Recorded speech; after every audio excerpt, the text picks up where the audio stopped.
My name is Olivia Pina, captain in the United States Army. At 34, I thought I was trained to handle anything. But no drill prepared me to stand in front of two fresh dirt mounds, my husband's and my 7-year-old daughter's, while the front row of chairs meant for my parents sat completely empty. While trying to breathe through the suffocating hugs of condolences, my phone buzzed. It was my mother. She sent a text to the wrong person. It was a picture of her and my dad grinning at a resort in Hawaii with a message meant for someone else. Finally, away from that depressing atmosphere, the white lilies there looked so cheap. That bullet didn't draw blood, but it killed whatever was left of my soul. They thought they buried their weak little girl that day. They didn't know they just woke up a soldier. Before we get into my story, let me know where you're listening from in the comments. Hit that like button and subscribe if you believe the most ruthless betrayals always come from the ones you'd never suspect. Gunfire, 3 volleys, 21 shots. The crack of the M14 rifles split the heavy Oklahoma air. The smell of sulfur and damp earth coated the back of my throat. I stood rigid in my Army service uniform, shoulders pinned back, chin parallel to the ground. My jaw ached from locking it down so hard my teeth ground together. A sergeant stepped forward, his white gloves pristine. He handed me the American flag folded into a tight, heavy triangle. The rough cotton scraped against my bare palms. On behalf of the President of the United States, the words blurred. I stared straight ahead. Not at the polished oak caskets. I couldn't look at them yet. Instead, my eyes locked on the front row of the staging area under the green canopy. The family row. 3 black folding chairs. Completely empty. My commanding officer, a 2-star general with gravel in his voice, leaned in. His eyes held a quiet, unbearable pity. Did your family make it, Captain? I didn't speak. I couldn't. I just gave a tight mechanical shake of my head. The general swallowed hard. He stepped back. That silence, that heavy, humiliating silence from a man who had seen war, was worse than a physical blow. The whole unit saw it. Captain Pina, top of her class, left to bury her entire world by herself. 2 hours later, I was standing in the dead center of my living room at Fort Sill housing. The air conditioner hummed, a useless droning sound. The house reeked of white lilies. Massive arrangements sent by the base by David's civilian engineering firm by people who actually gave a damn. My phone vibrated in my pocket, a heavy, sluggish buzz. I pulled it out. A text from my mother, Ashley. I had called her 3 days ago from the morgue. I stood on the freezing concrete floor, my husband and baby girl behind a steel door, and begged my mother just to come. Just to be a mother. She told me she was bedridden with grief and couldn't physically bear the flight. I opened the message. It was a photo, bright blue water, a poolside cabana in Maui. My father, Norman, holding a Mai Tai. My mother, tanned and smiling behind designer sunglasses. Underneath a text she clearly meant for her country club gossip circle. Finally, away from that depressing atmosphere. The white lilies there looked so cheap. Anyway, Leo really needed a vacation after enduring the news about Olivia. Leo, my 32-year-old little brother, the golden boy. He had to endure my tragedy, so they took him to Hawaii. I didn't scream. I didn't throw the phone against the wall. I just stared at the screen until it went black. Acid chewed through my stomach lining. My own mother looked at the slaughter of my family and saw nothing but an inconvenience to her favorite son's mood. My dead child wasn't worth the price of a plane ticket to Tulsa, but Leo needed a beach to process his grief. I looked around the house. The silence pressed against my eardrums. By the front door, Sophia's pink light-up sneakers sat crooked on the mat. On the fridge, a crayon drawing of our dog held up by a cheap plastic magnet. On the coffee table, David's mug. A dark ring of dried coffee still stuck to the bottom. The chaplain's knock on my door 3 nights ago echoed in my skull. The flashing red and blue lights on the interstate. The mangled steel of our family SUV. A drunk driver crossing the median at 80 miles an hour. In a split second, I went from a wife and a mother to a ghost haunting my own life. And my parents ran away to the beach. My knees gave out. I hit the hardwood floor hard. The sharp pain shot up my shins, but I welcomed it. It was something real. Something I could process. My pristine blue uniform crumpled around me. The brass buttons dug into my chest. I curled into a ball next to the coffee table. No wailing, no screaming, just a hot, silent stream of tears soaking into the stiff collar of my shirt. I caught my reflection in the dark glass of the television screen. Red, swollen eyes. A woman stripped down to the bone. A soldier. I took an oath to defend this country.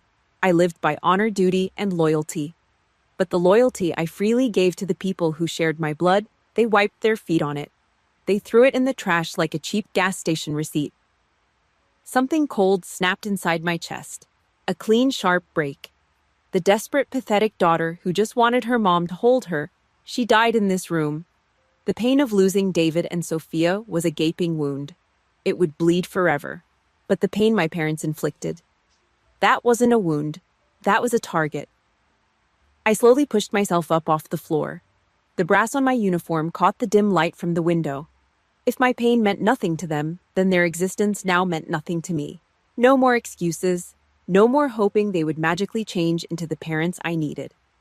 I walked over to the trash can and picked up the massive arrangement of white lilies.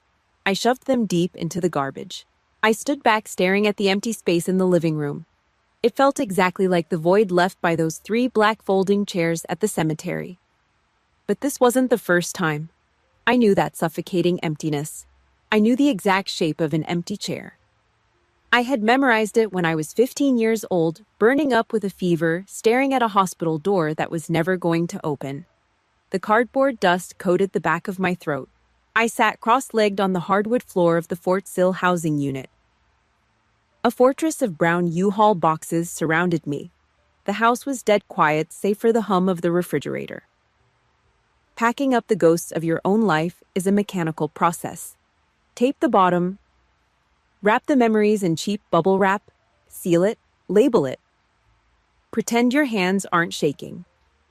I reached into a plastic storage bin and my fingers brushed against something hard. A purple plastic toy stethoscope. Sophia's. My chest seized. The air rushed out of my lungs. I closed my eyes and suddenly I wasn't an army captain in an empty house. I was back at a heavy oak dining table in Tulsa, Oklahoma. The smell of overcooked roast beef and cheap gravy. The clinking of silverware. I was 17. I had just slid a heavy cardstock certificate across the wood toward my father. Top Cadet, JROTC. The gold foil seal caught the overhead light. I had run miles-shined boots until my knuckles bled and memorized manuals just to earn it. My dad, Norman, didn't even put his fork down. He glanced at it, grunted. Good. Then he shifted his entire body toward my brother. Hell of a catch on the 50-yard line Friday night, Leo. Scouts are going to be crawling all over you. My mother, Ashley, reached across the table. She didn't look at me. She just placed her hand flat on my certificate and physically pushed it into a pile of unpaid bills and junk mail to make room for Leo's second helping of mashed potatoes. It was a physical message. Leo was the investment. I was the overhead. I gripped the toy stethoscope tighter. The cold plastic pulled another memory from the dark, the one that explained the 3 empty chairs at the cemetery. I was 15. St. John Medical Center, double pneumonia. I remember the sharp smell of industrial bleach and the rhythmic hollow beep of the heart monitor. I was drowning in my own lung fluid. My skin burned. The IV needle dug into a bruised vein on the back of my hand every time I shivered. I turned my head on the stiff hospital pillow and stared at the cheap vinyl chair next to the bed. It was completely empty. My parents were in a Ford Expedition hauling a trailer down I-35 south to Dallas. Leo had an audition, a gig for some no-name garage band that played bad cover songs. The heavy plastic landline on the hospital wall rang. A nurse handed it to me. It was Mom. I could hear the loud hum of highway tires over the receiver. The nurses get paid to keep you breathing, Olivia, she said, her voice dripping with irritation. Leo can't miss this shot. We'll be back Sunday. Click. Dial tone. I lay there staring at the acoustic ceiling tiles. The fever was hot, but the cold realization in my gut was freezing. I learned the math of the Ramos family that day. My failing lungs weighed less than my brother's guitar strings. But the memory that actually forged the armor I wear today, that was Major. Major was a 100-pound German shepherd I pulled out of a cardboard box behind a strip mall. I raised him, fed him, trained him. He slept at the foot of my bed. He was the only breathing thing in that Tulsa house that looked at me first when I walked through the door. Leo hated him. Leo hated anything that didn't worship Leo. One Tuesday afternoon, my brother walked into the kitchen, crocodile tears streaming down his face. He held out his forearm. A shallow red scratch. "The dog bit me," he sobbed. I dropped to the linoleum floor. I checked Major's mouth. No blood, no aggression. The dog was wagging his tail. I begged. I swore on my life Major didn't bite him. It was a fence scratch. A lie. Dad didn't even look at me. He grabbed Major's heavy leather collar. "He's going to a farm in Broken Arrow." They threw my only friend into the back of a pickup truck. A kill shelter, probably. They dumped my only source of unconditional love because the golden boy threw a tantrum and wanted the spotlight back. Missing out on Christmas presents didn't hurt. Losing Major broke me. It taught me that love in that house was strictly conditional, and I didn't meet the terms. So I left. The morning I turned 18, I walked into a recruiting office and signed the papers. The Army wasn't a career choice. It was an extraction. I put on the boots. I laced them tight. Out there in the dirt and the mud, the rules were cut in stone. You run the miles, you get the score. You qualify on the rifle range, you wear the badge. It was pure, brutal merit. The brass on your collar didn't care who your daddy liked best. I found a brotherhood. And then I found David. He was a civilian structural engineer contracted on base. He smelled like graphite sawdust and black coffee. He watched me iron my uniform shirts with a ruler and just smiled. He didn't think my discipline was weird. He didn't call me a rebel. He loved the soldier in me. He gave me Sophia. They built a fortress around me, a real home. Now that fortress was just packing tape and cardboard. The monsters from my childhood were circling the perimeter again, whispering that I was always meant to be the shadow, that I didn't deserve the light. If you've ever been the scapegoat in your own family, if you know the exact suffocating weight of being pushed aside for the golden child, do me a favor. Drop a 1 in the comments right now. Hit that like button, subscribe to the channel, and let's stand together. Because surviving a toxic bloodline is a war they don't give out medals for. I dropped the purple stethoscope into a box labeled Sophia. I grabbed the heavy tape dispenser. I pulled it sharp.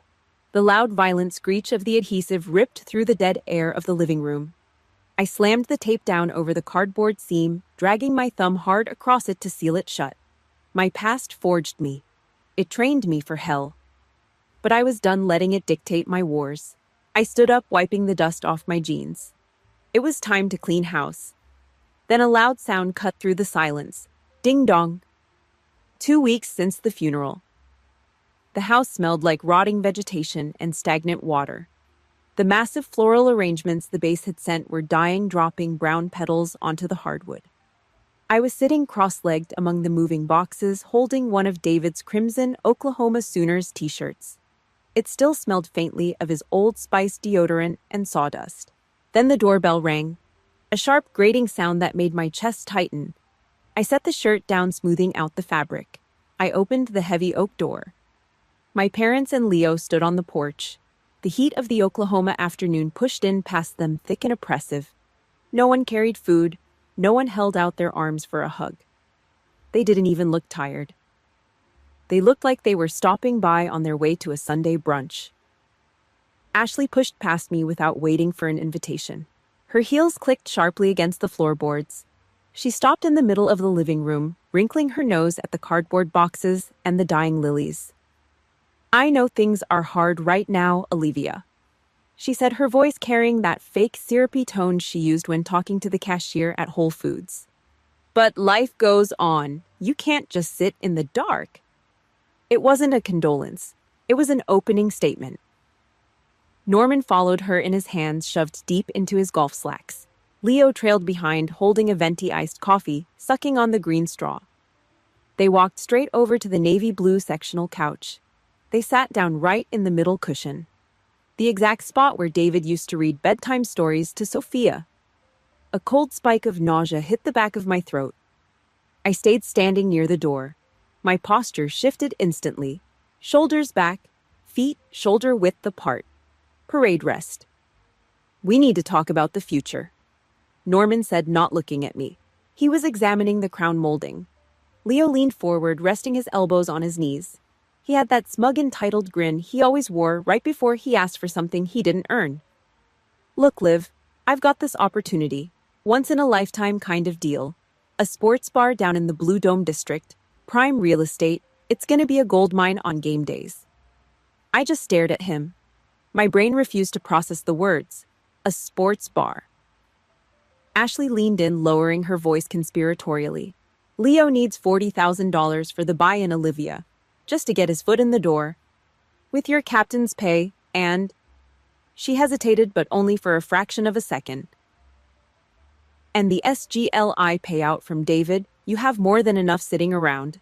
It's just sitting there. The service members' group life insurance. They weren't here to check if I was eating. They weren't here to hold my hand. They had run the math on my dead husband's life insurance policy, and they wanted their cut to fund Leo's drinking habit disguised as a business. The silence in the room stretched so tight it felt like it would snap and take my head off. I just buried them. My voice was barely a whisper. It shook. I hated that it shook. I just put my husband and my baby in the ground, and you're asking me for money. Ashley sighed a loud put-upon sound. She adjusted her designer purse on her lap. What she said next froze the blood in my veins. Listen to me, Olivia. I hate to say this, but maybe this is God's plan. My vision narrowed. The edges of the room blurred out. You're not tied down to that little family anymore. She continued, her voice completely devoid of empathy. You're free. You can focus on your real family now. Your blood. Helping Leo get this bar off the ground that helps all of our futures. God's plan. My husband bleeding out on the interstate. My 7-year-old daughter's chest crushed. God's plan so I could write a check for a sports bar. They saw the slaughter of my family as a financial liberation. A lucky break. Norman nodded, pointing a thick finger at me. The army is a temporary gig. You know that. But Leo's success? That's the family legacy. You owe it to this family to pitch in when we need it. Something snapped inside me. The scared, unloved 15-year-old girl in the hospital bed died right then and there. The sister who tried to buy her way into their good graces evaporated. The heat in my face vanished. A terrifying, ice-cold calm washed over me. The kind of calm that descends over a combat zone right after the first IED goes off. I stopped leaning against the wall. I stepped into the center of the room. I didn't yell. I dropped my voice an octave, the command voice. Get out! Leo blinked, pulling the straw out of his mouth. Come on, Liv. Don't be a bitch about this.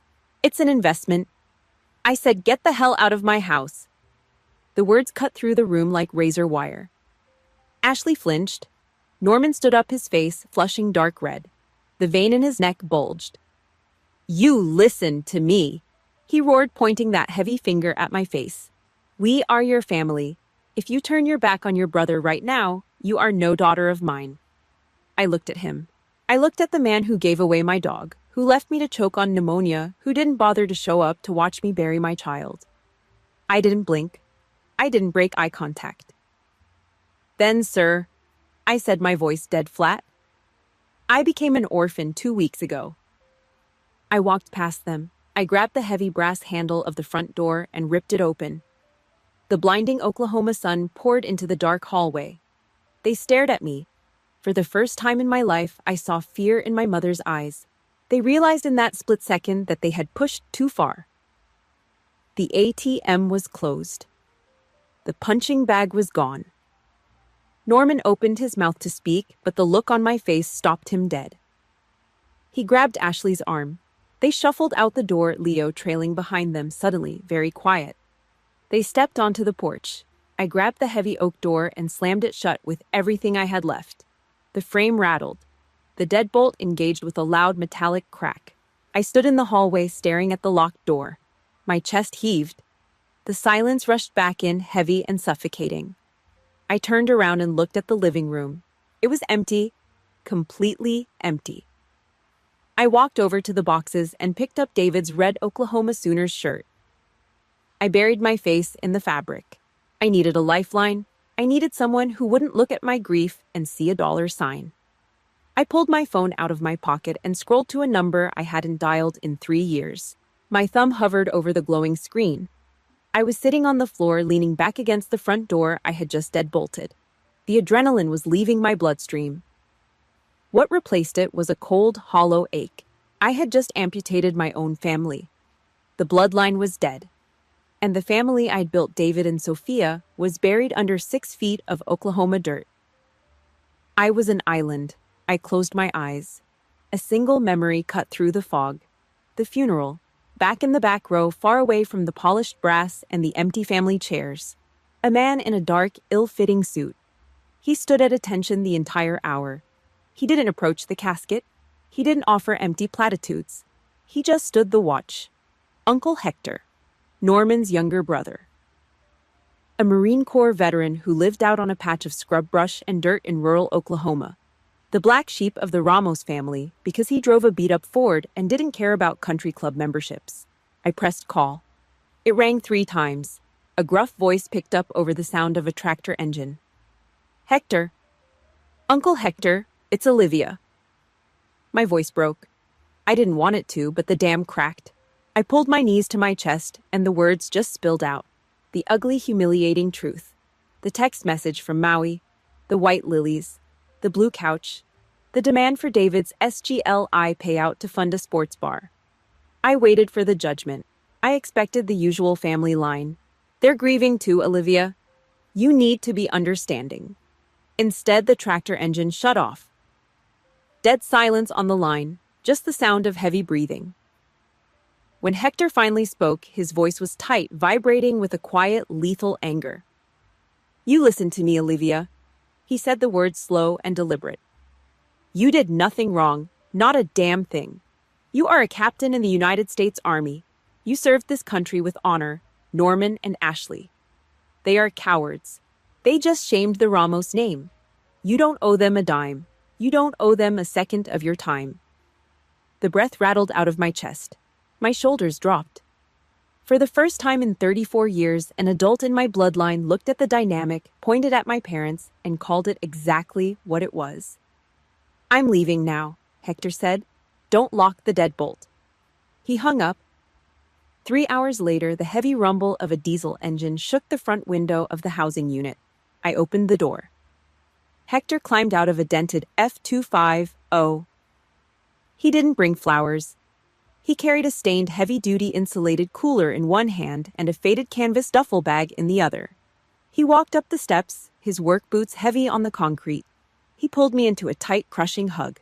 He smelled like motor oil, old leather, and peppermints. We didn't talk. We walked into the kitchen. He opened the cooler and pulled out a massive Tupperware container. The smell of real chicken broth, celery, and black pepper filled the sterile air of the house. He set it on the stove to heat up. Then he reached back into the cooler, pulled out 2 glass bottles of Shiner Bock, popped the caps on the edge of the counter, and handed me one. The glass was freezing.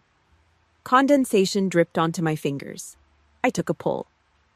The dark beer burned going down. It grounded me. We sat at the small kitchen table. The silence between us wasn't heavy or demanding. It was the silence of 2 veterans, the kind of quiet that acknowledges the casualties without needing to list the names. Hector rubbed his thumb over the condensation on his bottle. Your father, he started, his eyes focused on the wood grain of the table, was always chasing the shine. He wanted the big house, the perfect son playing football, the country club dinners. But it was all just sheetrock and cheap paint, no foundation. He looked up at me. His eyes were dark, lined with years of sun and hard work. You joined the Army. You built a foundation. You know what honor is. Norman hates that. Because looking at you forces him to see exactly what he isn't. Their selfishness. That's a disease they've carried for 30 years. It has nothing to do with you. I swallowed hard. The knot in my throat was tight, but it wasn't suffocating anymore. They wanted David's insurance money. I whispered, the shame of it still stinging. Hector set his beer down with a hard clack. They're scavengers. You cut them off. That was a tactical decision. The right one. He leaned forward, resting his forearms on the table. The sleeves of his flannel shirt rode up, showing the faded edge of an old Marine Corps tattoo. You're a logistics officer, right? He asked. I nodded. You know leadership. You know strategic planning. You know risk management. You kept entire forward operating bases running in the desert. He tapped the table with his index finger. Hard. That's not just soldier stuff, Olivia. That's executive leadership. That's power. I stared at him, the gears in my head slowly starting to grind forward. Don't let them define you. Hector said, his voice dropping into a command. Don't let this empty house define you. Use what the uniform taught you. Build something of your own. Build a legacy that David and Sophia would be proud to look at. He wasn't offering me sympathy. He was issuing a fragmentary order. He was handing me a weapon. I looked down at the cold bottle in my hand. I wasn't just a grieving widow. I wasn't just a scapegoat daughter. I was a commander. I took a long breath. The smell of the hot chicken soup mixed with the stale air of the empty house. I stood up. I walked over to the kitchen counter, grabbed a black Sharpie and a yellow legal pad. I sat back down across from Hector. I uncapped the marker. The sharp smell of ink hit the air. I pressed the tip to the paper. The black marker squeaked against the yellow paper, a sharp, violent sound in the empty house. I sat at the kitchen table until the sun came up, drinking coffee so black and stale it tasted like battery acid. By morning, my kitchen looked like a tactical operations center. I stripped the walls bare. Instead of maps of the Afghan desert, I covered the drywall with neon sticky notes. Strengths, weaknesses, opportunities, threats. I stared at the paper. I was a logistics officer. I knew how to move heavy equipment through hostile territory. I knew how to secure a perimeter against people who wanted to kill us. Keeping a commercial warehouse safe in Oklahoma, that was just basic math. The next week, I submitted my separation paperwork. I took off the uniform for the last time. Then I drove to the bank. I took every single dime of my savings and the entire SGLI payout from David's death, the exact money my parents wanted to burn on a sports bar. And I opened a business account, Payna Secure Solutions. It was a vow, a heavy ironclad promise to the ghosts living in my heart. The first 6 months were a brutal, grinding war of attrition. I rented a 200-square-foot office in a dying strip mall. The fluorescent lights buzzed a constant, irritating hum that drilled into my temples. The carpet smelled like old cigarettes and damp cardboard. I worked 18 hours a day. I sat in a broken office chair at 2 a.m, staring at a blank website builder. I remembered David's large, calloused hands guiding mine over the keyboard years ago, teaching me basic coding. The memory felt like a physical weight crushing my chest, but I swallowed the grief and forced my fingers to type. Then came the cold calls, the rejections, the meetings. I walked into boardrooms wearing a sharp black suit, carrying a leather folio. And I hit a brick wall. The corporate world of the South was still an old boys' club. They saw a 34-year-old woman and immediately checked out. I remember one meeting in particular, a manufacturing firm in Broken Arrow. The owner sat behind a massive mahogany desk, leaning back in his leather chair. The room smelled of expensive cigars and cheap arrogance. He looked at my proposal, then looked at me over the rim of his reading glasses. "It's a nice presentation, Captain," he said, drawing out my rank like it was a punchline. "But let's be real. What does a little girl know about locking down a 50,000-square-foot industrial plant?" My jaw tightened. I didn't raise my voice. I didn't cross my arms. I planted my boots flat on the carpet, straightened my spine, and locked eyes with him. "Sir?" I said, my voice dead flat and cold as ice. I spent my 20s planning security for forward operating bases in active war zones. I secured perimeters against coordinated mortar strikes. Your plant makes cardboard boxes. With all due respect, your facility is significantly less complex. He stopped smiling. He signed the contract 2 days later. But I knew I couldn't scale the operation alone. I needed a squad. I started going to local veteran support groups. I went to the dive bars near the base. I looked for the guys staring a hole through the wall. The men and women who survived the sand and the blood only to come home and get crushed by the quiet. The ones who lost their purpose the day they handed in their rifles. I didn't just offer them a job paying hourly wages. I offered them a mission. I hired a former combat medic to run my dispatch. I put a former turret gunner in charge of site audits. We didn't have employees, we had a fire team. We operated on military time. We communicated with precision. We treated every client asset like an outpost. The men I hired walked taller. They had a reason to shine their boots again. They had a commander who actually understood the ghosts they carried. We didn't spend a dime on advertising. We didn't have to. In Oklahoma, word of mouth is gospel. One warehouse manager talked to a logistics director. A logistics director talked to a bank executive. Pina Secure Solutions built a reputation made of iron. 1 year later, I stood by the floor-to-ceiling glass window of our new office. It was on the 12th floor of a downtown commercial building. The Tulsa skyline stretched out in front of me, the glass skyscrapers catching the orange fire of the setting sun. We were profitable. We had just closed a massive consulting contract with a statewide freight company. I held a mug of hot coffee, letting the heat soak into my palms. The office was quiet. The team had gone home. For the first time in a year, my shoulders dropped. The constant gnawing survival instinct in the back of my skull finally went to sleep. I thought about an audiobook I listened to on the long drives between client sites. Brené Brown. She said, "Courage is not the absence of fear. Courage is feeling the fear, feeling the absolute terror of the unknown, and choosing to step forward anyway."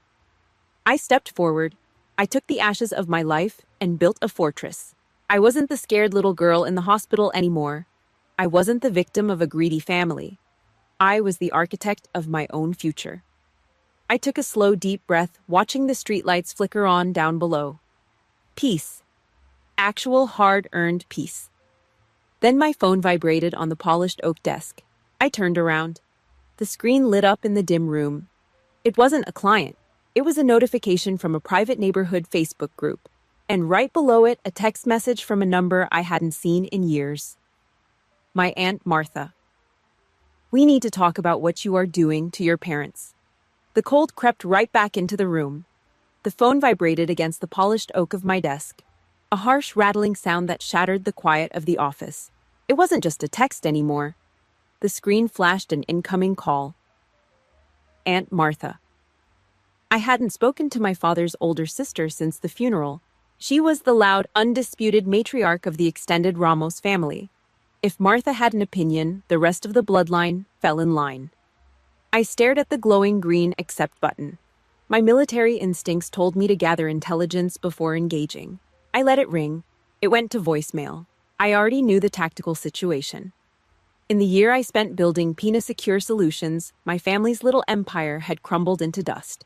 Leo's grand, once-in-a-lifetime sports bar in the Blue Dome district didn't even make it 8 months. He blew through his initial capital on high-end leather booths and flat screens, but forgot to pay the actual contractors. The liquor license got held up. The doors never officially opened. Norman and Ashley had co-signed the business loans. They took out a second mortgage on their house in the suburbs to keep Leo's sinking ship afloat. They were bleeding cash, drowning in debt, and completely ostracized by the few neighbors who knew how they behaved at David and Sophia's funeral. But toxic people don't look in the mirror when the house burns down. They look for a scapegoat. I was the perfect target. The voicemail icon popped up. I tapped the screen. "Olivia." Martha's voice crackled through the speaker, thick with cheap Chardonnay and heavy judgment. "We need to talk about this. This phase you're going through." I leaned back in my chair, staring out at the Tulsa skyline. "I hear you're doing real well for yourself." Martha continued, her tone dripping with venom. "Sitting up in some fancy downtown office. Meanwhile, your mother is in tears every day. Your father is about to lose the house because of Leo's bad luck. And you take that massive insurance payout from David's death and just turn your back on your own flesh and blood. How can you be so cold? Olivia, money changes people. Don't forget where you came from." The line went dead. I set the phone down. My jaw locked so hard my molars ached. Bad luck. She called Leo's incompetence, and my parents' greed bad luck. They hadn't just written me off. They had actively rewritten history. They launched a smear campaign. They painted me as the greedy, ungrateful daughter who cashed in on her dead husband and abandoned her starving family. I thought my silence, the strict no-contact rule I put in place, was a shield. I was wrong. To a liar, your silence is just a blank canvas for them to paint their own narrative. A sharp ping came from my laptop, an email from Uncle Hector. The subject line was blank. I clicked it open. It was a single image attachment, a screenshot from the Oak Creek Estates homeowners' private Facebook group, a closed online circle where the suburbanites gathered to complain about lawn heights and spread neighborhood gossip. The post was from my mother. It breaks a mother's heart to write this, the post began.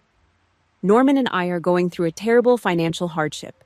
We tried to keep it in the family, but we are drowning. What hurts the most isn't the money, it's the betrayal.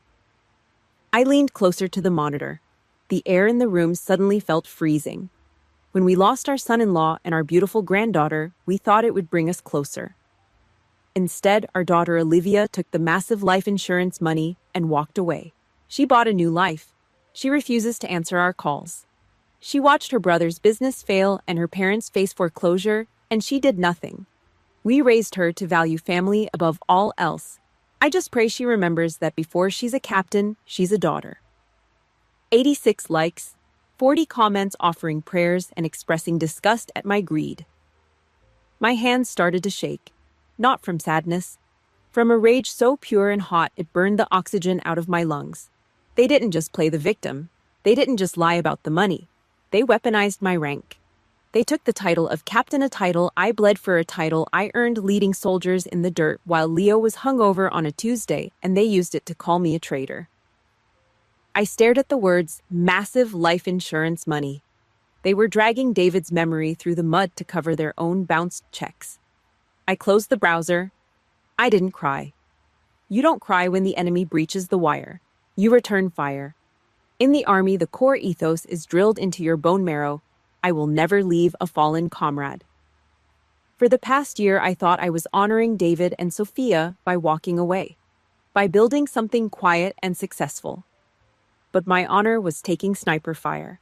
The truth was my comrade now, and it was bleeding out in the dirt of suburban gossip.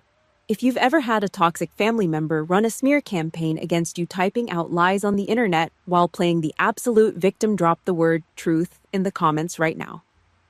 Hit that like button, subscribe to the channel, and let me know I'm not the only one who had to go to war just to clear my own name. I opened my email inbox. Sitting right at the top unread was an automated message from Aunt Martha, an invitation to the annual Ramos family reunion. Next Saturday, 6 p.m. The venue was the Sputter, an old-school, iconic steakhouse in Tulsa. Dark wood vintage oil industry signs on the walls, prime rib. It was where the family went to pretend they were high society. Everyone in the bloodline would be there. Martha, my cousins, Leo, Norman, Ashley. The invitation had 2 buttons at the bottom, accept or decline. They sent it fully expecting me to ignore it. They wanted my absence. My empty chair at that steakhouse would be the ultimate proof of their lies. See? She didn't even show up. She doesn't care. I looked at the framed photo of David and Sophia sitting on my desk. David's smile, Sophia's missing front tooth. I moved the mouse. I didn't hesitate. I didn't second guess. I clicked, accept. Then I picked up my phone and dialed Hector's number. It was time to load the magazines. The high-pitched whine of the laser printer cut through the silence of my home office. It spit out warm paper 1 sheet at a time. I called it Operation Transparency. Emotion was a liability on the battlefield. I needed hard data. I had called Marcus, a buddy from my undergrad years, who now worked as a corporate bankruptcy attorney down in Dallas. I gave him Leo's name and the LLC attached to that failed sports bar. Public records. 2 hours later, a thick PDF hit my inbox. Chapter 7, Bankruptcy, Defaulted Vendor Payments, Outstanding Tax Liens. And right there, buried in the asset and liability filings, was the smoking gun. A second mortgage on Norman and Ashley's house in Oak Creek Estates. $300,000. They didn't lose their money to bad luck. They didn't fall victim to a bad economy. They burned it on Leo's bar tabs, unpaid contractors, and sheer, unfiltered arrogance. I ran my finger down the column of red ink. Every single number on this page was a hammer ready to smash their fake victim narrative to pieces. The paper felt warm against my fingers. This wasn't gossip. This was a receipt. I moved from the desk to the hall closet. I pulled down a heavy plastic storage bin. The lid cracked open, releasing the smell of old cardboard and dust. Financial records were good, but I needed character evidence. I went back to my laptop. I pulled up the screenshot Hector had sent me months ago. The Hawaii photo. I hit print. The machine whirred. The paper slid out. Bright blue water. My parents tanned and grinning behind designer sunglasses. But it wasn't the smiles that mattered. I took a red pen and circled the bottom right corner. A digital timestamp. The exact date and time I stood in my dress blues, listening to rifles crack, watching dirt hit David and Sophia's caskets. Next, the text message. The white lilies there looked so cheap. Print. The smell of hot toner filled the small room. Lastly, I dug into the bottom of the plastic bin. A stack of old letters I wrote to my college roommate during my sophomore year. Faded pay stubs from my graveyard shift at a diner stapled to rejection letters from my parents. They denied me $50 for used biology textbooks because Leo needed new custom football cleats. Each piece of paper was a bullet. I stacked them neatly on the desk, a full magazine. I shoved the stack into a thick manila folder and drove out to Hector's place. Dust kicked up behind my truck tires on the long, unpaved county road. His farmhouse smelled like old wood, burnt coffee, and diesel grease. I dropped the folder on his scratched kitchen table. I spread the papers out like a map of a hostile sector. Hector stood over the table. He didn't say a word.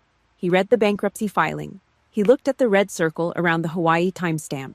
The muscle in his jaw jumped a hard knot under his weathered skin. He picked up the printout of the text message about the lilies. His thick, calloused thumb ran over the black ink. "They're walking into an ambush," he said, his voice a low, rough gravel. "It's not an ambush," I replied, my voice dead flat. "It's a mirror. I'm just forcing them to look at their own reflection." Hector looked up.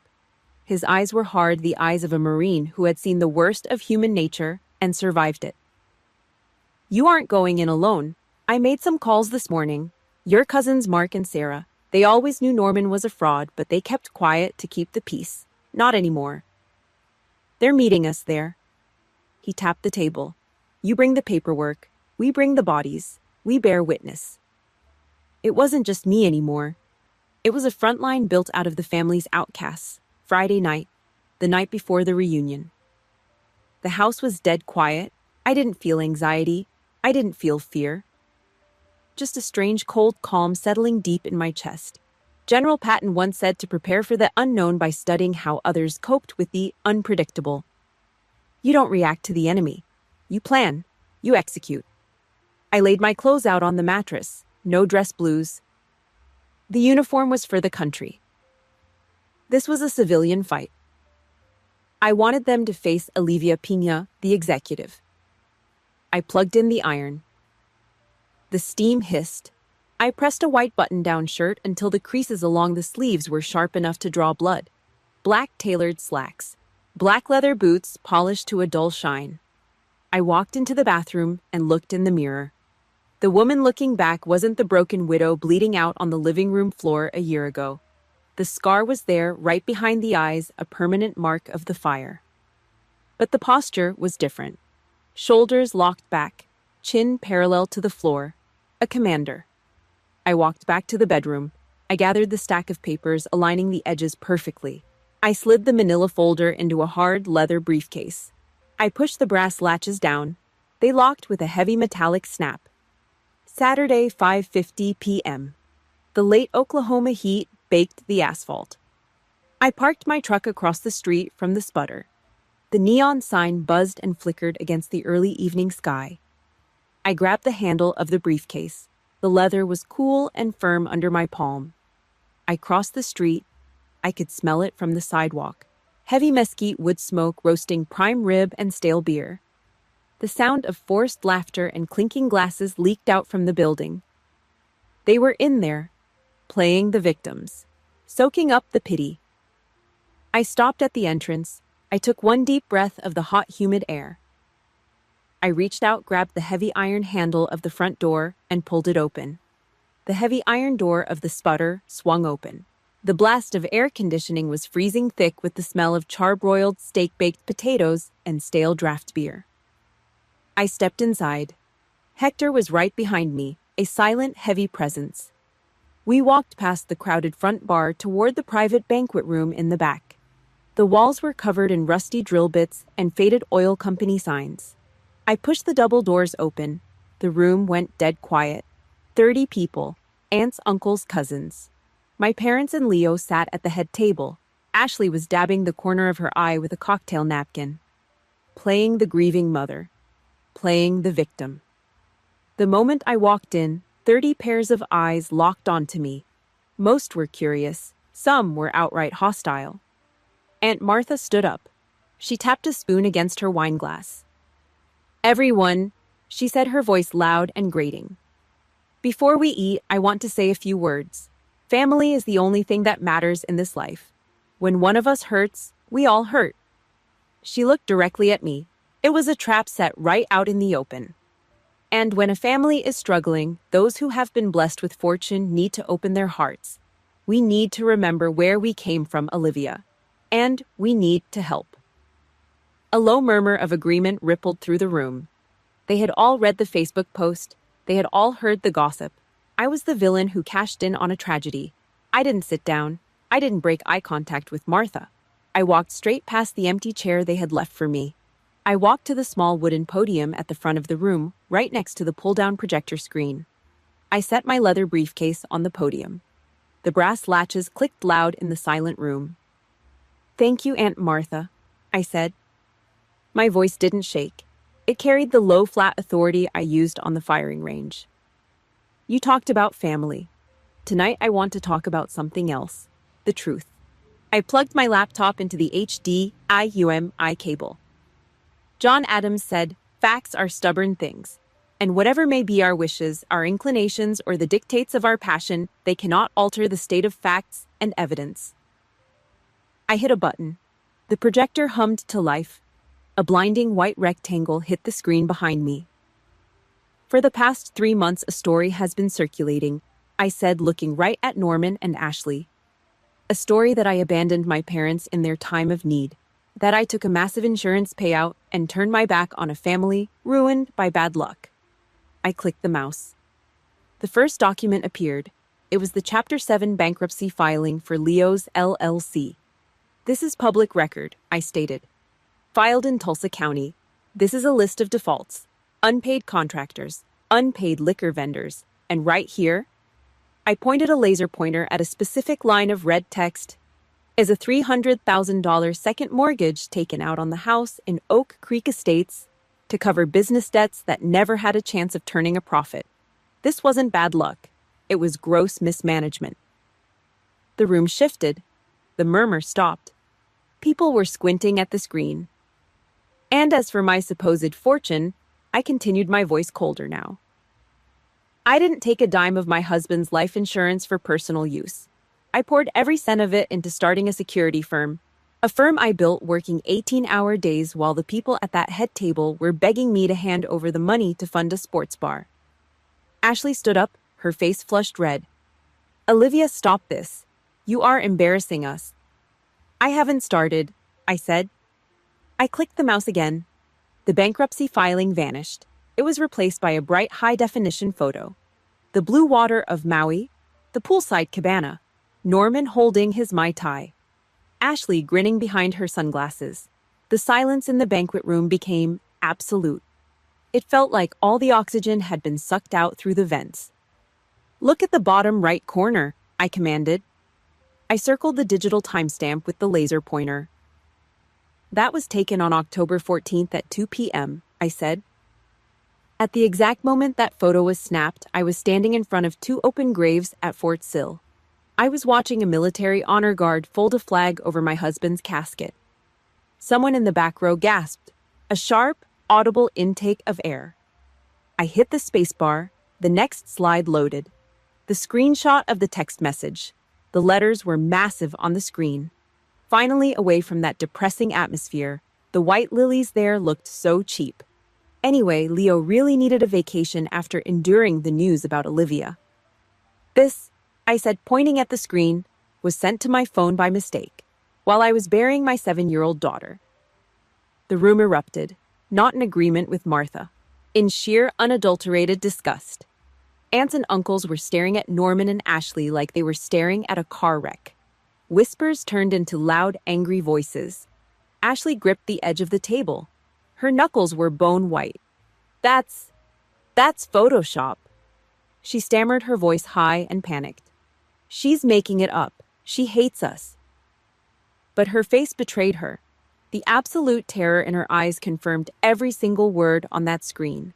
Before anyone else could speak, a heavy chair scraped loudly against the wood floor. Hector stood up. He didn't walk to the front. He just stood by his table, his massive shoulders squared. The room instantly quieted down. "I was there," Hector said. His voice was a low, heavy rumble that carried to every corner of the room. He stared directly at his older brother.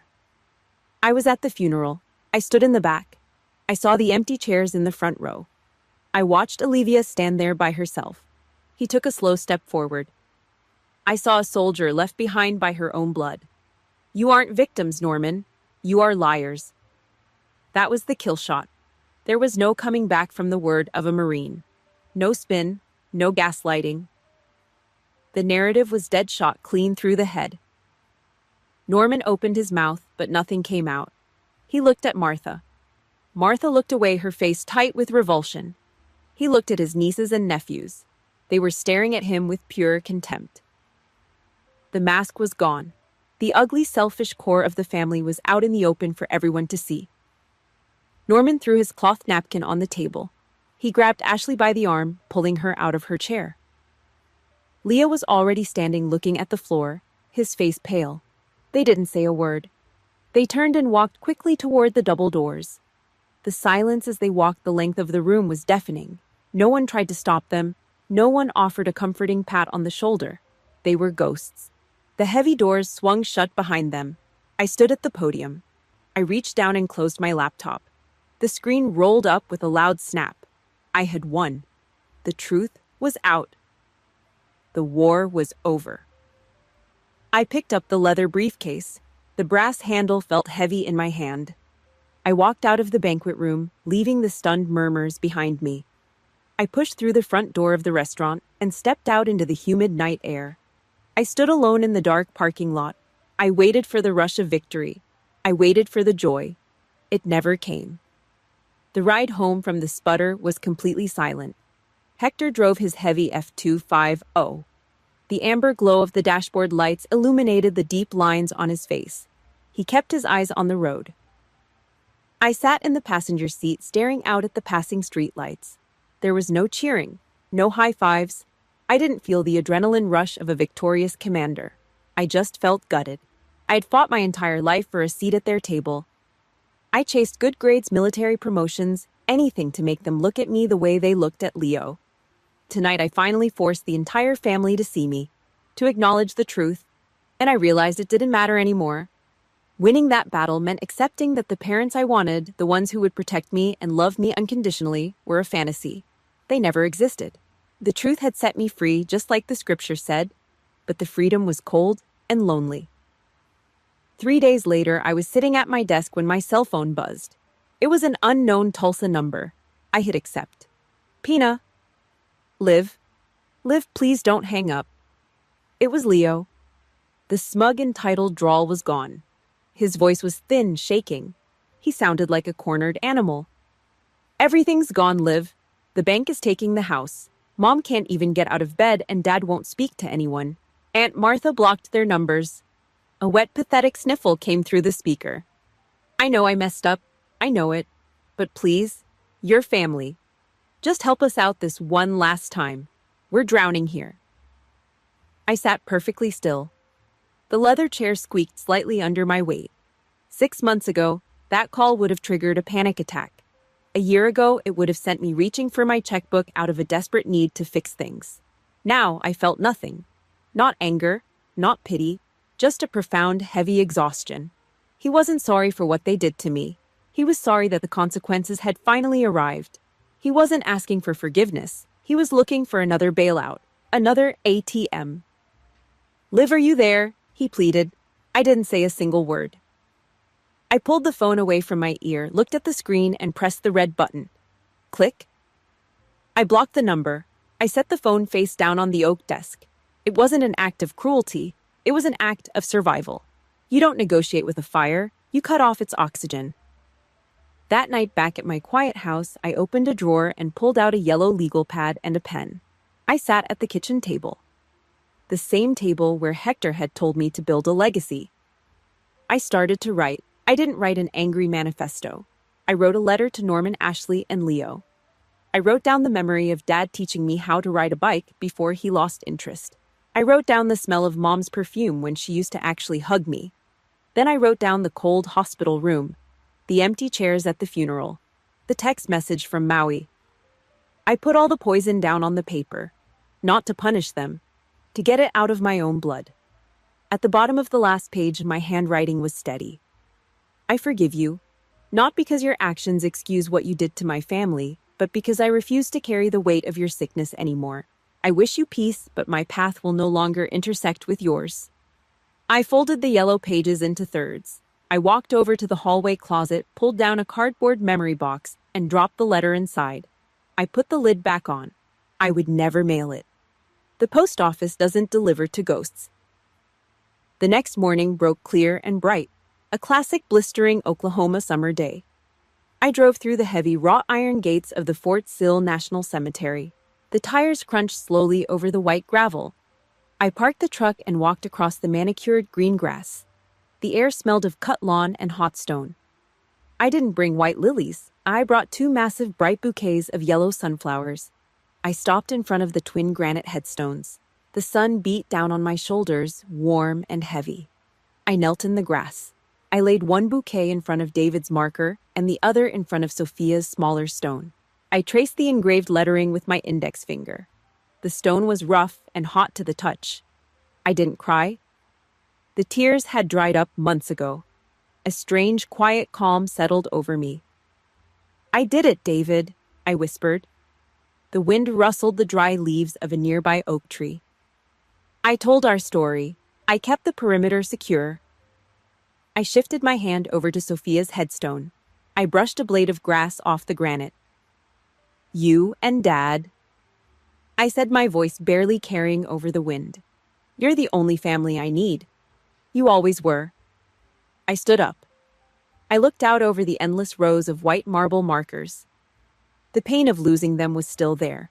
It would always be there, a heavy stone sitting in the bottom of my ribcage. But it was no longer a shackle dragging me down. It was armor.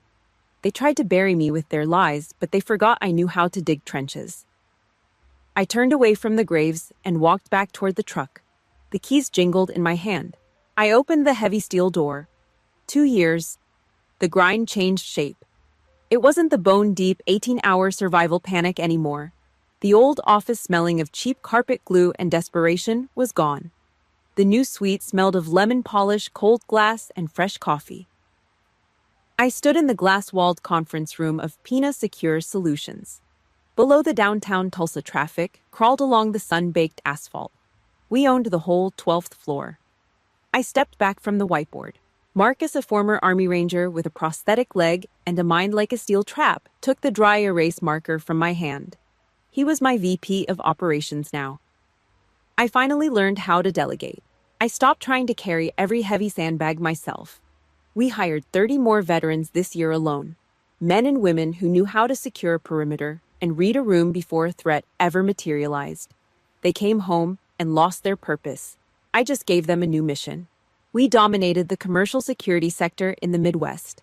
No flashy billboards, just ironclad contracts and quiet, brutal efficiency. I grabbed my black coffee from the oak table. It was still hot. I didn't have to drink it cold at 3 in the morning anymore. But the company was just the engine. The real work happened completely off the clock. I drove my F-2502 hours east of the city. The oppressive Oklahoma concrete heat broke, giving way to the cool, damp shade of the pine trees around the lake. I parked the truck and walked toward the heavy smell of wood smoke and roasting hot dogs. Sophia's Sunshine Project. I took 20% of the company's net profit and funneled it straight into a hard partnership with TAPS, the Tragedy Assistance Program for Survivors. Gold Star Families. I walked past the heavy log cabins. A dozen kids were running across the grass, screaming and throwing water balloons. Kids who knew exactly what the sharp crack of a 21-gun salute sounded like. Kids who had tightly folded American flags sitting on their mantles back home. A little girl with scraped knees and a missing front tooth ran past me laughing hard. She looked like Sophia. My chest tightened, a hard, familiar physical ache behind my ribs. But it didn't drop me to my knees anymore. I wasn't Captain Pina out here. I wasn't the CEO. I sat on a rough wooden bench next to a young widow. She wore her husband's tarnished dog tags around her neck, the cold metal pressed against her collarbone. We watched the fire crackle. We didn't talk about moving on. We didn't offer empty, sickening platitudes about God's plan. We just shared the quiet, heavy understanding that comes from surviving the absolute worst day of your life. I promised David and Sophia I would build a legacy out of the ashes. Every time one of those kids smiled, I kept that promise. Sunday evenings belonged to Hector. I pulled up to his farmhouse just as the sun started to dip. The rich smell of smoked brisket hung heavy in the humid air. He stood by the massive iron smoker in his backyard holding a pair of steel tongs, a glass bottle of Schienerbach resting on the wooden prep table. He looked older. His hair was completely gray now, but his shoulders were still squared like a Marine standing at parade rest.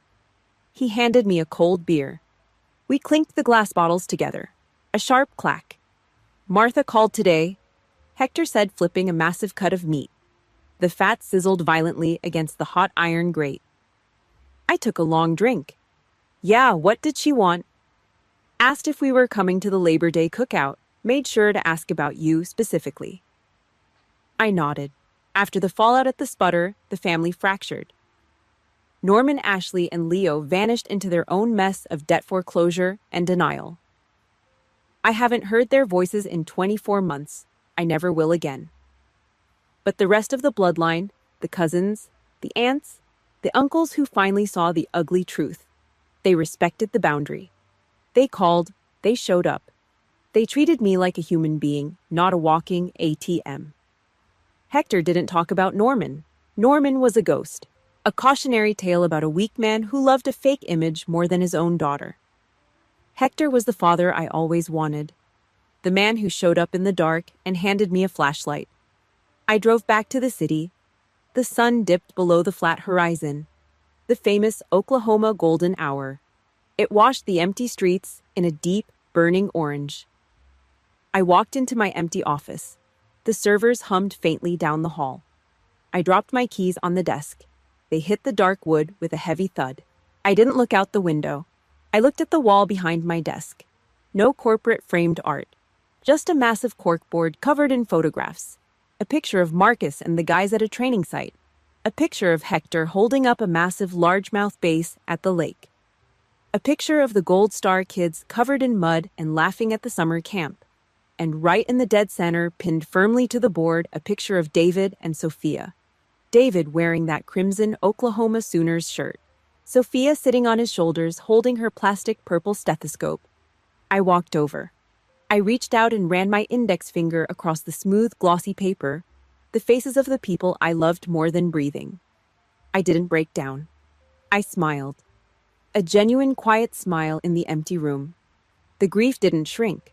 I just grew a much larger life around it. I took the ashes of a burned-down house and forged them into solid steel. I am Olivia Pina, a soldier, a mother, a survivor. I drew the line in the dirt, and I held it. If my story resonated, hit that like button, leave a comment below, and subscribe to the channel.